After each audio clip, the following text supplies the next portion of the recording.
தேவன் தன்னுடைய ஒரே பேரான குமாரனை விசுவாசிக்கிறவன் எவனோ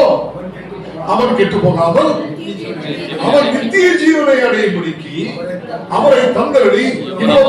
உலகத்தில் அன்பு கூர்ந்தார் என்கிற சுவிசேஷத்தை உலகத்திற்கு போய் சொல்லும்படியாக காயம் கட்டுதலையும் சிறைப்பட்டவர்களுக்கு விடுதலையும் பாவத்தின் அடிமைத்தனத்தில் இருக்கிறவர்களுக்கு இயேசுவை அறிமுகம் செய்ய ஆண்டவர் அபிஷேகம் செய்தார். கட்டுண்டவர்களுக்கு கட்டவிழ்த்தலை கூறவும், பாவத்தின் சூழ்நிலைகளை ஏதாவது கட்டுண்டவர்களாய் இருக்கிறவர்கள் யாராக இருந்தாலும் அந்த கட்டுகளை அவிழ்க்கும் ஊழியத்தை உங்களுடைய ஜெபத்தினால், உங்களுடைய உதவும் கரங்களினால், உங்களுடைய அக்கறையாய் பார்த்துக் கொள்ளுகிற அனுபவத்தினால், அன்பை பரிமாறிக் கொள்ளுகிற சமரச வார்த்தைகளினால், சண்டை போட்டுக் கொண்டிருக்கிறவர்களுக்கு ஒப்புரவாதலின் ஊழியத்தை செய்வதன் மூலம் தேவன் சொல்கிறாரு, கட்டுண்டவர்களை கட்டவிழ்க்கவும்.